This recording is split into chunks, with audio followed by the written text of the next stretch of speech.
সালটা তখন 2013 আর তারিখ 24 এপ্রিল।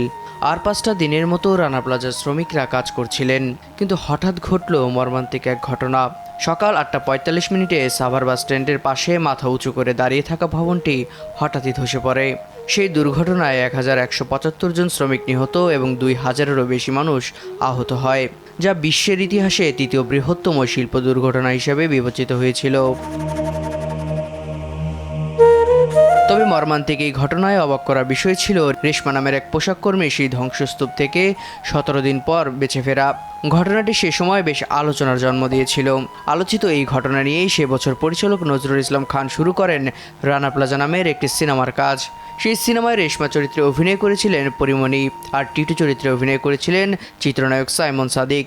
সিনেমাটি নিয়ে সে সময় দর্শকরা ছিল বেশ আগ্রহী।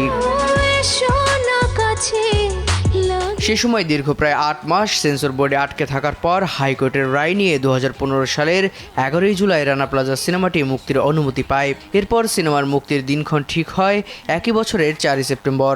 তবে গার্মেন্টস মালিক লীগের রিট আবেদনের প্রেক্ষিতে এই সিনেমাটি প্রদর্শনী ও সম্প্রচারে 6 মাসের নিষেধাজ্ঞা আরোপ করে উচ্চ আদালত। এরপর 2015 সালের 6 সেপ্টেম্বর সিনেমাটি প্রদর্শন ও সম্প্রচারে উচ্চ আদালতের দেওয়া 6 মাসের নিষেধাজ্ঞা খারিজ করে দেন সুপ্রিম কোর্টের আপিল বিভাগ।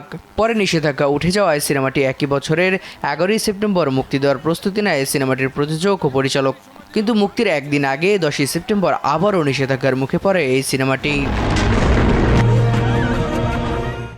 এদিকে মাঝে মাঝে সে সময় সিনেমাটি মুক্তির দাবিতে একত্রতা প্রকাশ করে সামাজিক যোগাযোগ মাধ্যমে ঝড় তুলেছিলেন নির্মাতা, অভিনয়শিল্পী থেকে শুরু করে আরও অনেকে, কিন্তু আদৌতে কোনো লাভ হয়নি।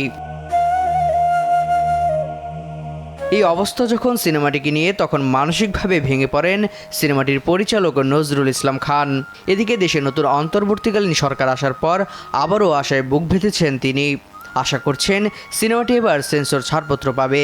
আগামী সপ্তাহে ফের সব কাগজপত্র ঠিক করে ফের সেন্সরে জমা দেবেন এই পরিচালক। রানা প্লাজা সিনেমাটির সঙ্গীত পরিচালনা করেছেন আলী আকরাম শুভ। গানে কণ্ঠ দিয়েছেন রুনা লায়লা, এন্ড্রু কিশোর, ইমরান, কণাসহ আরও অনেকে। দেব রায় দীপ্ত, দেশ টিভি।